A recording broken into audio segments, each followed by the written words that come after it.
So hello everyone, इस series में मैं आपको कुछ ऐसी टिप्स दूंगा जो आपको स्टडीज़ में हेल्प करेंगी, जो आपको लाइफ में गाइडेंस के लिए मदद होंगी। ठीक है। सो आज जो हम देखने वाले हैं, आपका सबसे बड़ा एनिमी है, मेरा भी सबसे बड़ा एनिमी है, और हर उस इंसान का एनिमी है जो किसी चीज़ पे फोकस करके काम करना चाहता है। ठीक है। वो है डिस्ट्रैक्शंस। ठीक है। डिस्ट्रैक्शन में सबसे जो ख़तरनाक चीज़ें हैं वो हम आज बेसिकली सोशल मीडिया से आए हुए जो डिस्ट्रैक्शंस है उसके बारे में हम बताएंगे और डिस्कस करेंगे। ठीक है। तो मोस्टली आपके सेलफोन से निकले हुए जो डिस्ट्रैक्शंस है, ये जो व्हाट्सएप, फेसबुक, इंस्टाग्राम है, ये आपके लिए एक बहुत बड़े रॉबर साबित हो रहे हैं। ये आपके फोकस को रॉब कर रहे हैं, आपके फोकस को ख़त्म करते जा रहे हैं। देखिए, आप कुछ भी काम करते हैं, हम खाना खाते हैं तो हमें एक लिमिटेड अमाउंट ऑफ एनर्जी मिलती है, और जब तक वो एनर्जी रहती है तब तक हम कोई काम कर सकते हैं। ठीक है। अब अगर आप कोई स्टडी रिलेटेड काम करते हो तो वो मेंटल वर्क में आ जाता है। ठीक है। जब आप क्या कहते हैं कि कोई फिज़िकल वर्क करते हो, फील्ड पे काम करते हो, तो वो सब फिज़िकल वर्क में आ जाता है। अब मैं पढ़ा रहा हूँ तो यहाँ पर फिज़िकल भी है और मेंटल भी है, ये दोनों चीज़ें आती हैं। ठीक है। सो आप स्टूडेंट हो, आपके सामने कभी कोई कॉन्सेप्ट आता है, आपने उस कॉन्सेप्ट को पहले नहीं देखा है, तो जब कभी आपका दिमाग किसी ऐसी चीज़ को समझने की कोशिश करता है जो थोड़ी कॉम्प्लेक्स है, जिसे वो पहली बार देख रहा है, तो उसकी एनर्जी ख़त्म होती है। तो उस चीज़ को हेल्प कौन करता है दिमाग को? वो है फोकस। ठीक है। Focus is the most important thing. Focus ही है जो एक इंसान को, जो दो सेम कैपेबिलिटी वाले इंसानों को अलग करता है। ठीक है। समझ लो, मेरे पास भी सेम पढ़ने की एबिलिटी है और मेरे किसी फ्रेंड के पास भी सेम एबिलिटी है, लेकिन अगर मैं डिस्ट्रैक्टेड हूँ, अगर मेरा ध्यान नहीं है, अगर मेरा फोकस ठीक से नहीं है, तो फिर क्या होगा? वो डेफिनेटली मुझसे आगे चले जाएगा उस सेम चीज़ में जिसमें मैं भी बहुत अच्छा कर सकता था। ओके। तो ये फोकस ही एक ऐसी चीज़ है जो दो सेम एबिलिटी वाले इंसानों को लाइफ में किसी चीज़ में बहुत टाइम तक कंसिस्टेंटली उस चीज़ को काम करने में मदद करती है। ओके। सो अभी मैं लॉन्ग टर्म के बारे में नहीं सोच रहा हूँ, फिलहाल शॉर्ट टर्म के बारे में इसको देखेंगे कि किस तरीके से आपको इफेक्ट करता है। तो लेट्स से मैं अपना एक पर्सनल एक्सपीरियंस बताता हूँ। पहले मेरा एक मॉर्निंग में हैबिट है कि मैं मॉर्निंग में जब उठता हूँ, सबसे पहले मैं स्टडीज़ करने लग जाता हूँ। अपनी जो भी मेरी पढ़ाई होती है, जो भी मुझे कुछ देखना होता है, कुछ नया पढ़ना होता है, क्योंकि मैं एक मॉर्निंग पर्सन हूँ, मेरा मॉर्निंग में दिमाग बहुत फटाफट चलता है। ओके। सो मॉर्निंग में जब मैं करता हूँ, और बीच में क्या होता था, मैं बीच में सेलफोन भी अपने साथ रखता था, तो मॉर्निंग में कभी भी किसी का मैसेज आ गया तो मैं कुछ रीड कर रहा हूँ, कुछ पढ़ रहा हूँ, साइड में मेरा मैसेज पॉपअप हुआ, मैं मैसेज देखने चले गया, फिर उस मैसेज को रिप्लाई किया। ठीक है। किसी का स्टेटस स्लाइड करके देख लिया, फिर मैं दोबारा पढ़ने जाता हूँ, फिर दोबारा कुछ टाइम बाद ग्रुप में कुछ फ़ोटोज़ आई, कुछ मैसेज आई, मैं उसको देख रहा हूँ, फिर कुछ टाइम और पढ़ रहा हूँ। तो इससे क्या होता है, मेरा फोकस यहाँ पर डिस्ट्रैक्ट हो रहा है, यहाँ पर मेरे लाइफ में डिस्ट्रैक्शंस आ रहे हैं। ओके। तो फोकस कैसा होता है, समझ लीजिए एक आप एक बिल्डिंग बना रहे हैं। ठीक है। सो किसी भी चीज़ पे फोकस बिल्डअप होता है ना, उसमें बिल्डिंग में आप बेस खड़ा कर रहे हैं, फिर उसके बाद उसके ऊपर की चीज़ें खड़े कर रहे हैं, लेकिन जैसे ही डिस्ट्रैक्शन आता है, ये पूरी बिल्डिंग गायब हो जाती है, टूट जाती है। ओके। ये पूरी की पूरी बिल्डिंग टूट जाती है। फिर उसके बाद दोबारा से आपको फोकस बिल्डअप करना पड़ता है कि मैं कहाँ था, मैं क्या सोच रहा था, अच्छा इससे मुझे क्या कंक्लूजन मिला था। तो फोकस एक बहुत ही डिस्ट्रक्टिव चीज़ है। फोकस क्या करता है, अगर आपके पास फोकस अच्छा नहीं है तो समझ लो कि आप 2 स्टेप आगे जा रहे हो, जैसे ही डिस्ट्रैक्शन आता है तो आप 1 स्टेप दोबारा पीछे भी जा रहे हो, फिर आप दोबारा से 3 स्टेप आगे जाओगे, फिर से आप व्हाट्सएप मैसेज चेक कर रहे हो, फिर से हो सकता है कि आप 1 स्टेप या 2 स्टेप पीछे आ जाओ, फिर दोबारा आप थोड़ा पढ़ने की कोशिश कर रहे हैं, दोबारा कुछ ना कुछ डिस्ट्रैक्शन आ गया। समझ रहे? तो इस तरीके से क्या होता है, जो चीज़ें आप यहाँ से एट द एंड ऑफ खाली यहीं पर आ पाए in the world of distraction, क्योंकि आपका फोकस नहीं था, आप मैसेज चेक कर रहे थे, आप फेसबुक पे कुछ नया फीड आ गया उसको देख रहे थे, आप इंस्टाग्राम यूज़ कर रहे थे। तो इन सभी चीज़ों से क्या होता है, आप कोई भी काम करते हैं, खाली पढ़ाई नहीं, आप कोई भी रिलेटेड, कोई डिज़ाइन रिलेटेड काम कर रहे हैं या फिर अपने ऑफिस का काम कर रहे हैं, the moment you are using all these things, any of these things along with दो स्टडीज़, और वो काम जिसमें मेंटल फोकस लगता है, तो क्या होगा, आपका उस काम को करने का स्पीड कम हो जाएगा। इसको हम इंग्लिश में कहते हैं कि आपका प्रोडक्टिविटी कम हो जाएगा at the end of the day. ठीक है। क्योंकि देखिए, मेरा जो मॉर्निंग का जो 2-3 घंटे होते हैं बहुत इंपॉर्टेंट होते हैं, उसमें मेरा दिमाग बहुत शार्प रहता है और न्यू इन्फॉर्मेशन के लिए रेडी होता है। ठीक है। हमारे पास इन्फॉर्मेशन का भी दिमाग में एक कैपेसिटी होता है कि आज के दिन में मैं इतना कैपेसिटी ले सकता हूँ। ओके। उसके आगे आज का दिमाग मेरा नहीं ले सकता। तो नेक्स्ट डे जब स्टार्ट होता है, वो नेक्स्ट डे में जो मैं शुरू के 2-3 घंटे होते हैं मेरे लिए बहुत इंपॉर्टेंट होते हैं। आपको भी पता होगा कि आपके लिए कौन से घंटे इंपॉर्टेंट होते हैं। ठीक है। और अगर उनमें मैं अगर सेलफोन्स के ये डिस्ट्रैक्शन लेके आता हूँ तो उससे क्या होगा कि मैं जो चीज़ें 2 घंटे में कर सकता था, हो सकता है मुझे उसको करने में 3 दिन लग जाए। That is very true, because जो चीज़ें बहुत सिंपली आप बहुत ध्यान लगा के कर सकते हो, अगर उनमें डिस्ट्रैक्शन कूदता है तो उसको करने की स्पीड हमारी ख़त्म हो जाती है। तो इस चीज़ को आपको देखना है। तो इसीलिए इन सभी चीज़ों, ये आपके फोकस ईटर है, आपके फोकस को खा जाते हैं। स्टडीज़ ऐसा बताती हैं कि समझ लो एक बॉटल में पानी है, ठीक है, एक 1 लीटर का बॉटल, उसमें पानी है, आप उसको पीते हो, वो ख़त्म होता है, आप उसको वापस पीते हो, वो वापस ख़त्म होता है। सपोज़ कुछ पानी नीचे गिर गया, ठीक है, तो अब तब आप क्या करोगे, वो पानी का, वो जो पानी जो नीचे गिर गया वो काउंट होगा क्या? वो काउंट नहीं होगा आपके बॉडी के लिए। सिमिलरली आपका फोकस भी उस बॉटल की तरह ही है, आपको हर दिन लिमिटेड अमाउंट ऑफ फोकस मिलता है, limited amount of focus, okay. क्योंकि आपको भी पता है कि आप पढ़ते हो तो आप थक जाते हो, because you have given too much energy over there, ठीक है।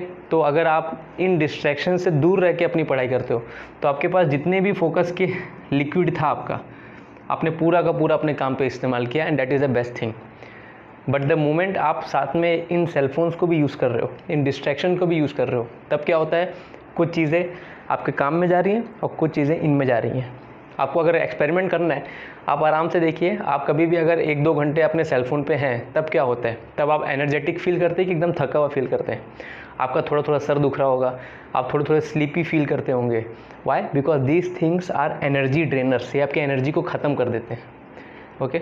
सो मैंने अभी क्या एक रेजोल्यूशन बनाया है अपने लिए कि जब मैं मॉर्निंग में उठूँगा, मैं सुबह 9 बजे तक अपने सेलफोन को टच नहीं करूँगा। इससे क्या होगा, जो मेरा जो मेन टाइम है, ठीक है, जो मेरा मेन टाइम है, वहाँ पर मेरी पूरी की पूरी फोकस उस चीज़ पर रहेगी जो मेरे लिए इंपॉर्टेंट है, ठीक है। मैं ऐसा नहीं कहता कि आप इसको इमीडिएटली क्विट कर दो, because that is not a practical solution, practically possible नहीं है। जिस चीज़ की आदत है वो तुरंत क्विट नहीं होती है, लेकिन आप धीरे धीरे उससे डिस्टेंस बनाना शुरू कर सकते हो। कोई रात को पढ़ता है तो रात को देखे ध्यान से इस चीज़ को, कि पढ़ाई के टाइम पे अगर व्हाट्सएप मैसेज पॉपअप होता है तो आपको उसको खोलना नहीं है, ठीक है। या फिर आप क्या कर सकते हो, आप तो म्यूट का फंक्शन आ गया, आप अपने ग्रुप्स को म्यूट कर सकते हो जहाँ आप रेगुलर रिप्लाई नहीं करते, या फिर वो ग्रुप्स जो आपके लिए ज़्यादा यूज़फुल नहीं है, तो ग्रुप्स को म्यूट करना एक बेस्ट ऑप्शन है। तो ग्रुप का नोटिफिकेशन भी नहीं आएगा। अगर किसी इंसान का मैसेज भी म्यूट कर सकते हो तो उसको भी म्यूट कर दो, okay. But always take care. Overall purpose क्या है कि काम करते हुए, कुछ भी आप स्टडी रिलेटेड काम कर रहे हैं, तब इन चीज़ों को आपको ऐसा रेजोल्यूशन बनाना है कि मैं टच नहीं करूँगा या नहीं करूँगी। अब मेरे लिए आसान है कि 2-3 घंटे दूर रह सकता हूँ, ठीक है, लेकिन हो सकता है आप खाली आधा घंटा रह सकते हैं, तो चलिए करिए, आधा घंटा भी रह सकते हैं तो भी करिए, क्योंकि लिए आपको शुरू करना है, आपको इस चीज़ को समझना है कि ये कितनी इंपॉर्टेंट चीज़ है। और एक बार आप इससे थोड़ा थोड़ा दूर रहने लगेंगे ना, तो आपको इसके होने या ना होने से फ़र्क नहीं पड़ेगा। तो ये चीज़ हमेशा ध्यान रखनी है। हाँ, फिर आपका काम ख़त्म हो गया, फिर आपको जो करना है आप कर सकते हो, बिंदास कर सकते हो, there is no problem with that. But अगर काम करते करते आप कर रहे हो तो that is a distraction for you. तो यही मेरे आज के लेक्चर का सबसे इंपॉर्टेंट चीज़ है कि आप जब कभी भी काम करते हो, इन चीज़ों से दूर रहो। और एक और चीज़ बताना चाहता हूँ, अगर आप काम करने जा रहे हो उसके पहले आप इन सभी चीज़ों पे, तो वो भी एक बहुत ख़तरनाक चीज़ है आपके लिए। सपोज़ कि मुझे शाम को 6 बजे पढ़ाई करनी है, मैं 4:30 से लेकर 6 बजे तक सेलफोन पे हूँ, कुछ ना कुछ देख रहा हूँ, कुछ ना कुछ कर रहा हूँ, तो ये भी बहुत ख़तरनाक चीज़ है। देखिए, अगर आप कुछ सीख रहे हैं नया ना, तो देयर इज़ नो प्रॉब्लम। अगर आप यूट्यूब में कुछ इन्फॉर्मेशनल वीडियो देख रहे हैं, देयर इज़ नो प्रॉब्लम। लेकिन अगर आप इंस्टाग्राम पे हैं, अपने दोस्तों की घूमने की फ़ोटो देख रहे हैं और सोच रहे हैं यार ये तो घूम रहा है, मैं घर पे हूँ, अगर ऐसे चीज़ें आपके दिमाग में चल रही हैं आपके काम करने से पहले, तो ये आपके काम पे एक बहुत बड़ा नेगेटिव इम्पैक्ट लेके आएंगी। आप दोस्त का व्हाट्सएप स्टेटस देख रहे हो, आपको दिख रहा है आज ये लोग ये सब कर रहे हैं, ये सब खा रहे हैं, ये सब पहन रहे हैं, इससे क्या होता है, आपके दिमाग का अटेंशन वहाँ जा रहा है। और लाइफ में कुछ भी अगर अच्छा करना होता है तो एक फ़ोकस रहना चाहिए एक चीज़ पे, कि हाँ ये चीज़ सही है, मैं इस चीज़ पे फोकस करूँगा।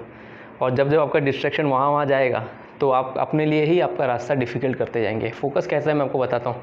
सपोज़ आपको यहाँ से यहाँ तक जाना है, लेट्स हमको यहाँ से यहाँ तक जाना है।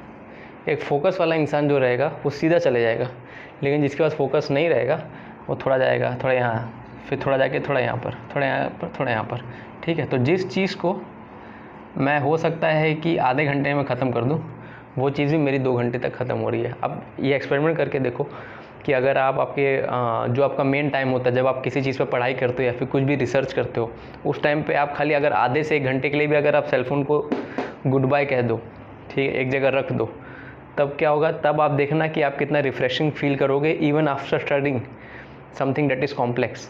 लेकिन अगर आप लोग कुछ कॉम्प्लेक्स पढ़ते पढ़ते सेलफोन यूज़ कर रहे हो ना, you will get very tired, you will feel कि अरे यार अब तो कुछ करने का मन ही नहीं है, आज बहुत हो गया।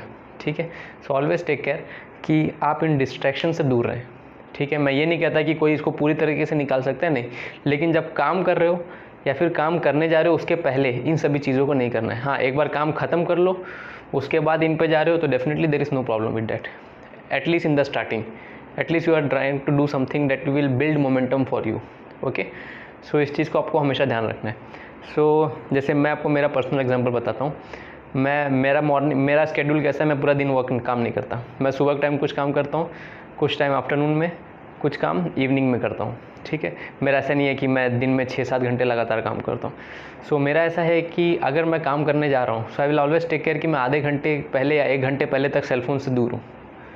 ठीक है, इन डिस्ट्रैक्शन से दूर हूँ। इस तरीके से मेरी प्रोडक्टिविटी बढ़ती है। जो चीज़ मैं 3 दिन में अचीव कर पा रहा हूँ, समझ लो मुझे कोई बुक पढ़नी है, किसी की ऑटोबायोग्राफी पढ़नी है या फिर कुछ भी पढ़ना है, किसी बिजनेस रिलेटेड टॉपिक पे कुछ रिसर्च करना है, तब अगर मैं इनसे दूर हूँ I will do much better. जो चीज़ मैं 1 हफ्ते में कंप्लीट कर सकता हूँ वो मैं 3 या 4 दिन में कर सकता हूँ। That is a big difference. ये छोटे छोटे चीज़ें आगे जाके बहुत बड़ा डिफरेंस क्रिएट करती हैं। सो आई होप आप इसको अप्लाई करेंगे। और अब ये ध्यान रखना, इनको पूरी तरीके से ख़त्म करना, ऐसे कह दूँ कि सबसे दूर हो जाओ, that is not practically possible, because मैं आपको प्रैक्टिकल सॉल्यूशन देने आया हूँ, हवा में बात करने नहीं आया हूँ। ठीक है, सो ऑलवेज टेक केयर कि जब आप स्टडीज़ कर रहे हैं ये चीज़ें ऑफ है। ओके, सेलफोन आपका कहीं दूर है, आप कोई बिजनेसमैन या फिर कोई कंपनी के एम्प्लॉय नहीं हो फिलहाल। आई होप कि जब आपको कभी भी बॉस का फ़ोन आ सकता है। ठीक है, सो एटलीस्ट फॉर दोस्त हु आर स्टूडेंट, ओके, और जिनको लग रहा है कि उनके काम में अभी फ़िलहाल कुछ रिक्वायरमेंट नहीं है सेलफोन की, तो आप सेलफोन को बाजू में रख सकते हैं, अपने मोबाइल का डेटा ऑफ रख सकते हैं। सबसे बेस्ट करेंगे तो ये नोटिफिकेशंस भी नहीं आएंगी।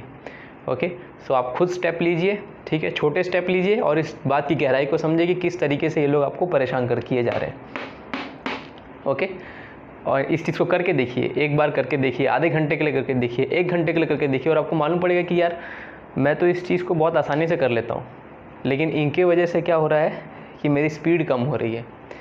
ओके, ये आपकी राहों में कांटे हैं, जैसे कि कोई एक प्लेन रास्ता है आप उस पर दौड़ रहे हैं और कोई रास्ता जिस पर कांटे हैं उस पर दौड़ रहे हैं, तो बहुत ज़्यादा फ़र्क है। ठीक है, सो आई होप आपने इसको एन्जॉय किया होगा एंड आप आपके फ्रेंड्स को भी बताइएगा। Fine, thank you so much for watching this channel and subscribe भी कर देना, लाइक भी कर देना। Thank you, bye.